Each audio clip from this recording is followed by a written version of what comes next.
لغمان کې د شاعر او لیکوال استاد ګل پاچا الفت مزار بیا ورغول شو. دا په لغمان کې د ستر شاعر، پیاوړي لیکوال او مفکر استاد ګل پاچا الفت د مقبرې د بیارغونې بشپړېدو غونډه ده. هغه چارې چې د دې ولایت د اطلاعات او کلتور ریاست په همغږۍ او د دبستان فرهنګي مرکز لخوا ترسره شوې. د دې ولایت د اطلاعات او فرهنګ رئیس استاد ګل پاچا الفت د پښتو ادب، فرهنګ او فکر یو روښانه شخصیت وباله. د دبستان فرهنګي مرکز نه موږ مننه کوو چې دوی لغمان کې دغسې یو فرهنګي شخصیت، داسې یو علمي شخصیت پالنه وکړو چې هغه تاریخ به تل پاتې وي. نو راتلونکي هم موږ د دونه غوښتونکي یو چې د لغمان کې موږ نور شخصیتونه هم لرو چې د هغوی مزارونه هم دغسې رغونې ته ضرورت لري، هغې کې هم سره برخه واخلي.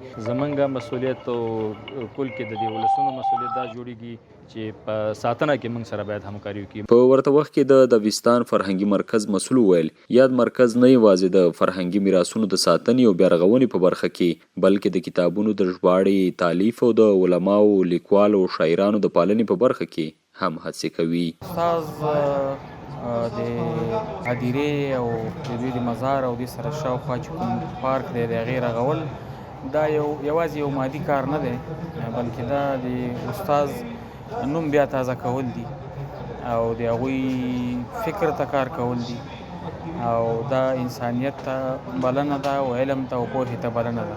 نو دا کار موږ خپل ځان د استاد محترم حق ګڼه. بل لور ته استادانو، شاعرانو او لیکوالو د استاد ګل پاچا الفت د مقبرې د بیارغونې په برخه کې د دبستان فرهنګي مرکز زیاده هڅه وستایله او د فرهنګي ارزښتونو د خوندي ساتلو لپاره یو مهم ګام وباله.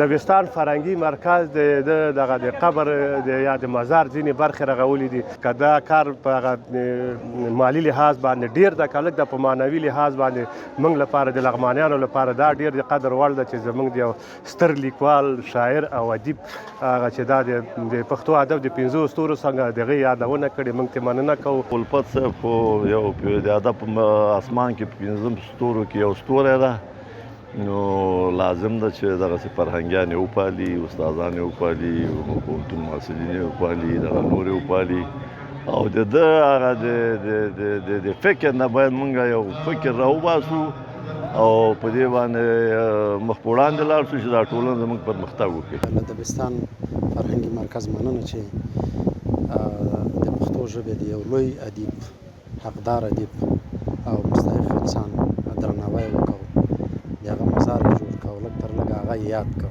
چیرې دغه خلک وستایل شي، که هغه په ژوند او که په مرګ یې لږ تر لږه د هغې حق ادا کېږي. یو نوي نسل ته، نوي جنریشن ته یو فکر ورکول کېږي چې په دې سیمه کې، په دې منطقه کې او زموږ او ستاسې په دې ګران وطن افغانستان کې داسې مفکرین ول، داسې خلک ول چې هغوی زموږ او ستاسې د ستونزو د هوارۍ لپاره لیکنۍ نسخې لیکلې وې او د دې وطن د آبادۍ او ترقۍ لپاره خپل پیغامونه پرېښي. استاد ګل پاچا الفت د پښتو ادب له ځلانده ستوریو څخه دی.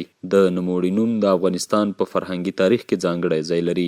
د هغه مقبره چې د لغمان ولایت د قرغې ولسوالۍ په عزیز خان که سیمه کې موقعیت لري، د کلونو له تېرېدو وروسته بیا رغول شوې ده.